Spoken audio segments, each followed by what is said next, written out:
really happy to be here. Feel free to talk back to me, because one thing that my workshop folks learned is that I'm a former high school chemistry teacher. So I accept the talk back. I know. Did I hear? Did I hear that? Is that what I heard? I got teacher ears and mom ears. Yeah, mom ears. I always talk about it, that I taught chemistry. And part of the reason that I wanted to teach chemistry was exactly whenever someone finds out what I studied, what I taught, because everybody, like 90% of the people that I talk to, have negative experiences with that subject. So I came into that work actually teaching chemistry, wanting, if I couldn't get every student to master the chemistry concepts and fall in love with the subject, that I could at least create an experience for them that when they're asked 10 years from now about chemistry, they say, huh, and not, ugh. That was the goal. Now, if I passed some kids in the process, which I did, many kids, and if I got any kids to study chemistry because they loved my chemistry class so much, which I did, that would be great. But for the most part, I just did not want to have people reacting to the subject, my students to react to the subject like they had Brussels sprouts from 1990, right? Brussels sprouts taste different now on purpose, and the 1990 Brussels sprouts were disgusting, okay? All right. Did anyone ever wonder? Also, neurodivergent, ADHD here, but so sidebar. But they taste better actually now. Yes? Okay. Yes. Yes, huh? We cook them. We cook them. We don't. We cook them properly. We cook them, right? So there's like the advent of the air fryer. Okay, we've learned how to use broil correctly, and so we make crispy Brussels sprouts that have also had help with broccolis. It's weird that I know that, but I had a question. ADHD makes me find the answer, okay? I don't choose the path, I just follow where it goes. That being said, we're closing out, and we've been having a conversation about diversity, equity, and inclusion, particularly appraisals, right? Home values, property values. And what we're seeing, and in the workshops, you talked about appraisal, you talked about implicit bias. Something that I say, haven't said in a while, but as a person who works in this field and has conversations about equity and inclusion, I have told people that I will know that my job is done when I can stop having examples from 2 weeks ago. Anytime that I'm having a conversation like this and I'm giving a talk like this, I can always pull a relevant example from not more than 2 weeks ago. You guys are lucky, because I actually have an example from about 6 hours ago. I woke up to it, and I went to bed to it last night. So,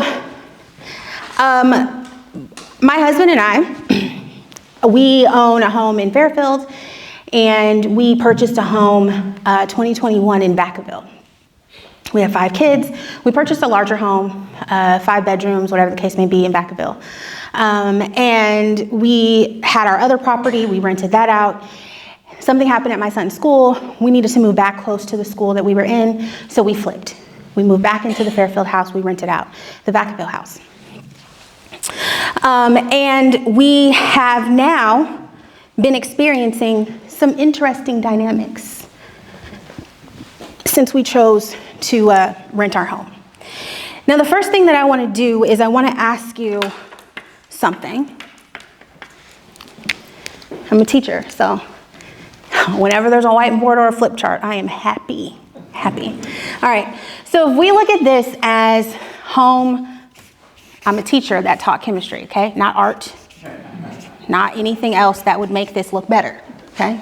Don't judge me. So it costs money to buy this, and the goal, right? We were all talking about this goal of home ownership, yes?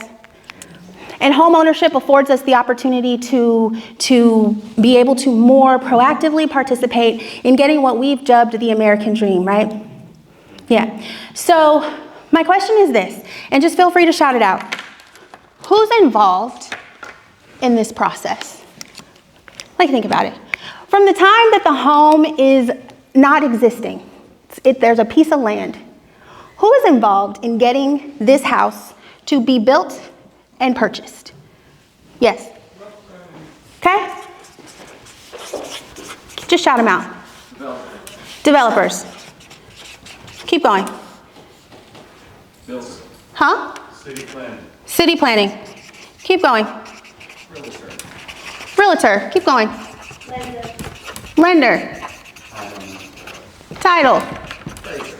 Escrow. Appraiser. Inspector. Seller. Buyer. Yeah? Yes? Now, are these just titles? Like we have something called title and it walks by itself and talks by itself? It helps you buy a house? Who's doing it? All of these people. And some of these people have more than one person, yes? Okay, so you have the local government, which is a lot of people. You might have 1 or 2 real estate agents, depending on the makeup of the contract. You'll have a lender, but a lender has a whole company, yes? You got your title company, yes? Your escrow company, yes? You have your developers. And since we're going to talk about developers and builders, we should also talk about who else? Somebody's putting up the money for them houses. Yes? And the people who put up the money for the houses have a lot to say about what you do and all that kind of stuff, yes? And then there's another set of people, neighbors. There's the people in the neighborhood that all have a part to play. Their part might be different, but they all have a part to play. So what we're going to talk about today, what we're going to close with today, is I want to give you a tale about people, humans, the human beings that are a part of this process that we currently call escrow, title, appraisers, lenders, people. So, people are a part of this system that we recognize has failed in this particular area, yes? But what's required for the system to continue to go? The system needs people for it to continue to work the way that it does, right? And so here's what happened. We rented our home to a group, to a business that provides transitional housing for many different populations. Now, we live in, I guess, well, the neighbors, it's a nice area. The neighbors have ideas about what this area is. It's a nice area, but they have feelings, okay? Now, we got to know people, and this is a very fresh story, but I think it's relevant and I can't not share it. And I will say that part of it, let me say that the people included here, whether you meet them or not, it's always important to me that the person is not demonized in the story, because I don't think it's necessarily reflective of a human. I think it's reflective of a system, and that's what I'm talking about today. But people are a part of the system, so I'm going to share what happened, and you might not feel comfortable with it, but I want us to separate the behaviors of people and understand the context it exists in, because I'm not demonizing the people in the story, okay? So when we decided to rent the house out, we spoke to our neighbors, to each side of us. Now there's one neighbor we skipped, because I don't really roll with us like that, so. And it's my house, I can do what I want with it. Right? We don't live in an HOA. It's my property. If I decide to move into another house and I decide to rent it out, that's my business. So I can tell whom I'd like to tell. We can tell who we'd like to tell. We chose not to tell a single family because I'm not interested in your opinion. But we did tell 2 other families because we were very interested in their opinion. We also figured what sort of support, right, tiers of support that we wanted those individuals to have, like the maximum level of support, because we had 5 children that live, 4 children that live in one of our neighbors' houses and 1 child that lives in another. And we were all very close. Birthday parties, walk down the street, leave our doors open, kids running out of our house. That's how close we were. So when we decided to rent the property, we consulted with them. We told them we needed to make a move. Something had happened at my son's school. We needed to be closer to handle the situation. So we said, hey, this is what we're thinking about. We have a couple of options. We can have a long-term tenant, but this is kind of what it is. We can have this home, and this particular home, our home in this agreement, in this arrangement, would house elderly individuals that need care. My parents fall into that category that we are currently trying to figure out what long-term care is going to look like for them. So the fact that they support that population meant a lot to me, meant a lot to us. And they had another example of a mother who had a 19-year-old, and the mother was dealing with cancer. And so the mother and the 19-year-old moved into the home to get the supports that they needed for the mother, right? And the 19-year-old was the caretaker.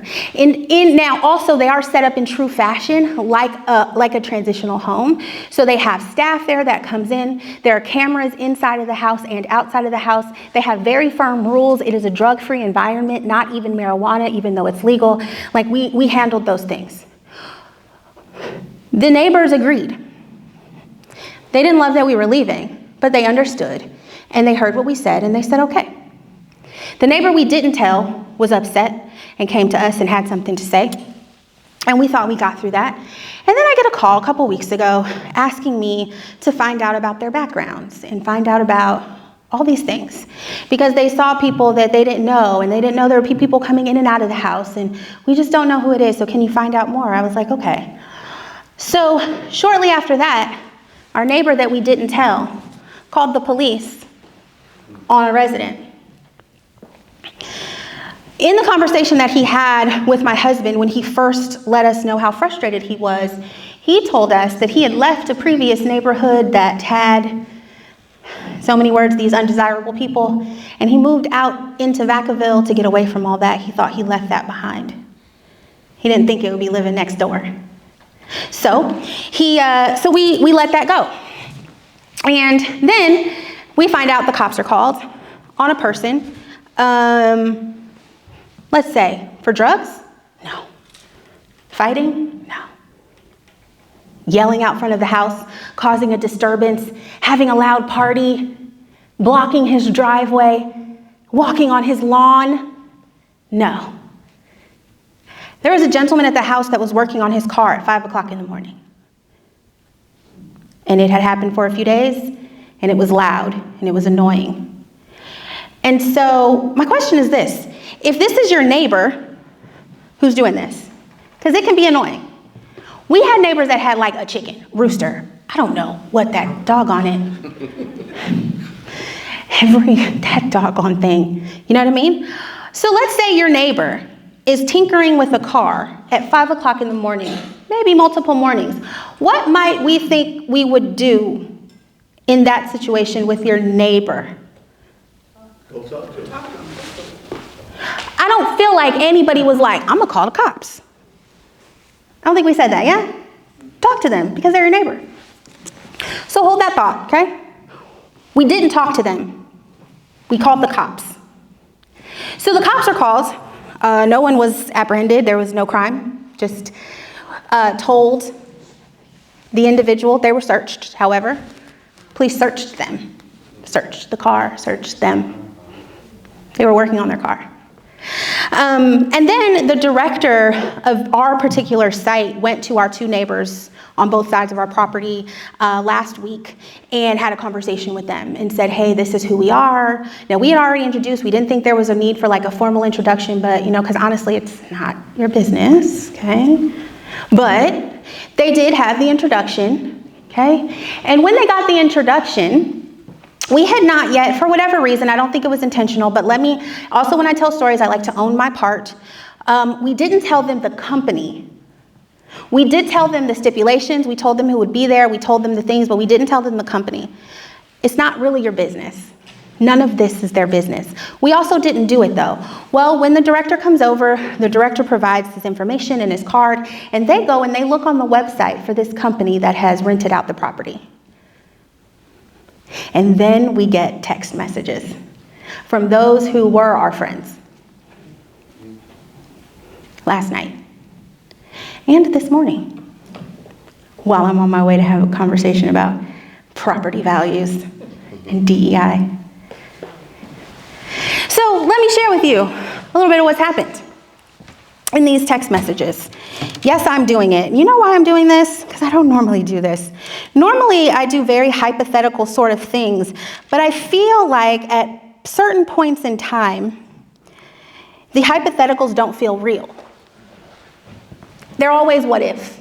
And we teach in these abstract concepts at times, and I think that sometimes when we have experiences like today where we watch a documentary, which is great, we come out of it not knowing that it was happening in real time. So I want to tell you, like, this is a real-time story. Real-time. So we get some text messages that tell us that they didn't know about the individuals that were coming in the program. And they find out that this particular organization provides support for unhoused individuals, individuals that are coming out of recovering from substance abuse, from drug addiction, from being recently released from jail, recently incarcerated individuals, things like that, yes? But who's in our house is the question. The elderly. And also, when it came up, there was one mother demographic that was in the house that we did not originally say because we thought it would be elderly, and the new demographic is single dads that co-parent their children, okay? So, they get some information about this, and they say that, well, we heard that there are things like users selling substances in home and drama with past relationships that show up to doorsteps of these homes. These are only relapses, detox deliveries. These are only a few of the things that can happen. You know where they got that from? The website of the business, because this business supports those humans. And since that business rented our home, even though those humans aren't in our home, they have a problem. And we have lied to them, and we have intentionally deceived them, and we have a problem. And this individual says, these are a few thoughts that are on the top of my head, as he considers what this organization does and the types of people that they serve, and therefore the types of people that live in our very large 5-bedroom home that sits on a nice plot of land because it was built in the 90s. There's a certain demographic of people that don't belong in this house. And you want me to tell you how I know? Because I'm going to call it out, because I feel like what is happening here? Feels like prejudice to me. But they will tell me that they're not. So let me give you the few thoughts that were off the top of their head. Are our kids safe to play in the street? Should I upgrade my security systems? And how does this affect my property value with potential buyers? It's on my text yesterday. How does this affect my property value with potential buyers? Are our kids safe in the street? You guys moved to Fairfield and your kids are safe, but mine aren't. There's kids that live in the house. Kids that spend time in the house. So are their kids safe in that house, but your kids are not safe next door? Because of the type of kids that are safe in that house are not the type of kids that are next door? You wonder about property values for potential buyers because you feel like it's going to come up in a conversation and then the property values are going to tank because you have a group home that supports elderly people and people with health issues in the home, and now you, as a homeowner that has also told me you have no intentions to sell this home anytime soon, you made a decision for a permanent residence, so much so that when I lived in this house, we were going to cut a door in between our backyards. And you want to talk to me about property values with potential buyers? You're not going anywhere. You're going nowhere. Furthermore, do we appraise people or do we appraise property?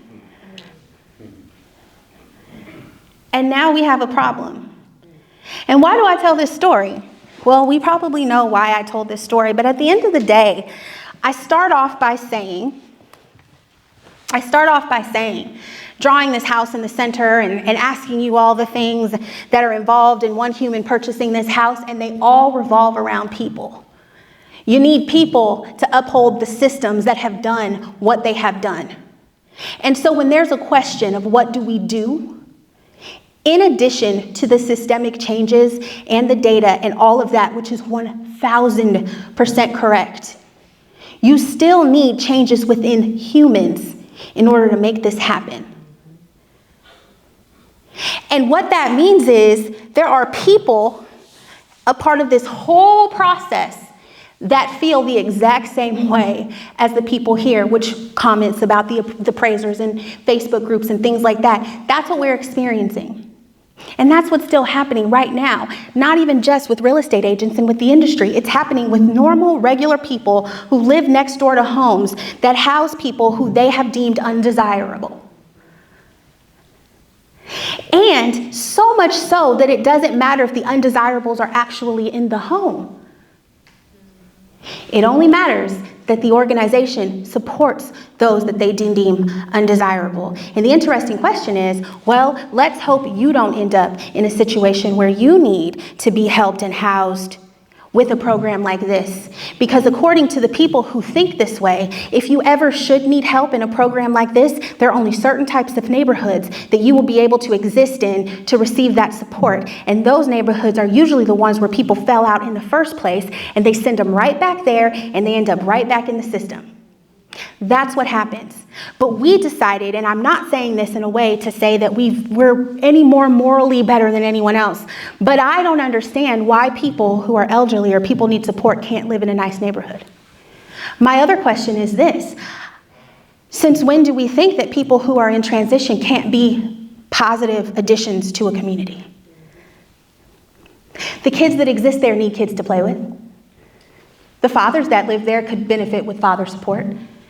And when somebody is working on their car in the front, you could approach them like a neighbor and have a conversation. So what are we saying is happening here? And let's bring this in as I close out. What are we saying is happening here, and what do we do about it? The first thing that we're saying is happening here is that there are actual people that have not unpacked the biases that they have and are actually perpetuating what you all are in this room to talk about.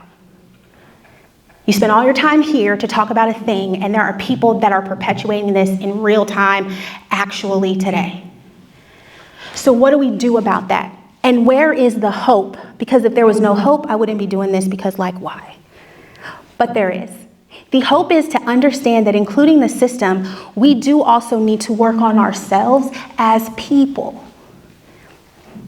And in this particular case, this is the question that you can ask, especially in this scenario and as it relates to property values and things like that, is, are these people human?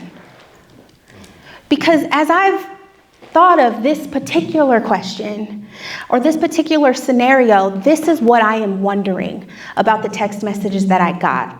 Because it feels to me that these interactions are not necessarily based on humanity and how human the people, the residents are. But not who they are, but what they are. And when you take a human and you drill them down to a what, they are no longer human. And when you dehumanize someone to the point that they are a what and not a who, it is so easy for you to say, you don't get this. Because you're not human enough in the way that I want you to be human enough to deserve it. And that's what's happening. And it's happening in a way that we can't even really see or touch or appreciate until something like this happens. Because you get it out of the questions, because I am very confused as to why all of a sudden we wonder what property values are going to be. I'm confused, right? So, when it comes to this, there's a few things that I want to leave you with. One, understand you sit somewhere here. You're in this process. Everybody is in some way, shape, form, or fashion. If you're not any of these actual things, you are a neighbor, you could be an investor, you could be a seller, you could be a buyer. But you're involved here where we know there's a problem. So what we do as people, when we can't change what other people think, when we can't control what other people do. I'm a DEI consultant. I don't necessarily go off and do DEI education, for free. I got bills. So we're not necessarily doing that and spending emotional labor on everybody all the time. But what I can do 100% of the time is understand where I sit in any system that I'm a part of and do my part. Do my part. The part that has to do with me. The part that I take a look at where I sit and I say, well, if there's a problem here, real estate agents contribute to that problem by doing this. I'm not going to do that anymore. Developers buy like this. I'm not going to do that anymore. So that's what you do. That's what we do. Now, just like when you're in a classroom and the teacher goes, be quiet, and then everyone goes, be quiet, be quiet, be quiet. What does the teacher say? Worry about yourself. If everybody would be quiet, nobody would be talking. If you continue to tell everyone else to be quiet, then everyone is still talking. If we want silence, then everyone is responsible for their own actions, and then there's silence. So when it comes to this, let's not underestimate the power of one, because you're talking about a really big system, and sometimes after these conversations, we kind of can feel a little bit energized, maybe for the moment, but about 30 minutes later, maybe an hour later, you realize the system that you're talking about and that you actually don't really have any real pull. You don't feel like you have real influence. Let's not underestimate the power of one, because imagine a world where if every single human did their part to unpack their own biases, their own thoughts, their own stereotypes, and every person did it and didn't tell everyone, shh, how quiet would we be in the realm of discrimination and bias? How quiet could we get as a people if every single person unpacked their own stuff? And there's always things to unpack. So I hope, this is my hope. My hope is that we walk away, we take what we've learned, we know what we've learned, and we move forward learning as much as we can about our own identities and other marginalized identities and what they're experiencing. A gentleman said early that there's not enough of us in rooms with black and brown people. There's not enough of us. Whatever identity you hold, understand that identity and then go interact with people of other identities. And then once you do that, you can begin to combat the stereotypes that you have formed in your head that lead to conclusions that guide your actions and end up in text messages like that. Those end when we stop doing that and we start to get to know people outside of what's comfortable for us and just take a chance and learn something new. Because the fact of the matter is, nothing is happening in my home. And nothing's going to happen to those property values either. But the fact that that fear exists is not a me problem. It's a them problem. My prayer is that they will solve it. But you can understand how important it is to, one, solve that problem, but you could also understand how exponentially larger that problem is because this is one human in one scenario, in one situation, with 300 million people in this country.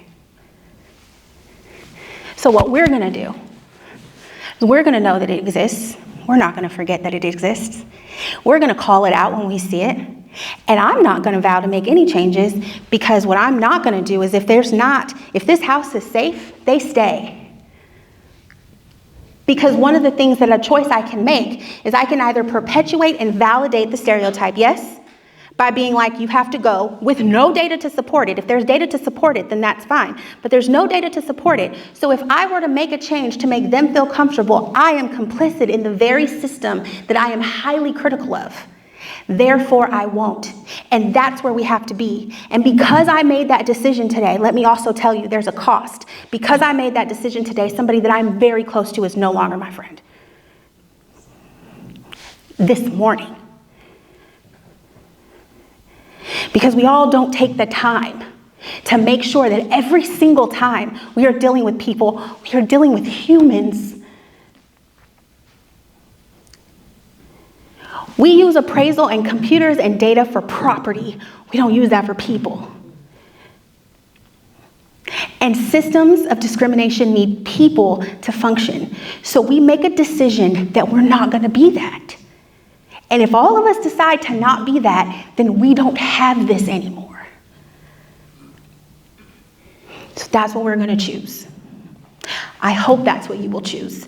That is what I am choosing. That's what I have chosen at a cost, but I have other people supporting me, so I'm gonna keep doing it. But we don't let this slide. So whatever tiny way that you can influence anything at all, you use whatever tiny morsel of influence you have and power that you have in every single situation to make sure that every person you are dealing with is still human. And when you find out and you get an inkling that somebody is treating someone not like a human, stop. Enough. We're not having that conversation. We're having this conversation. That's the conversation we're going to have. And that's where we leave it. That's where we end it. That's what we do.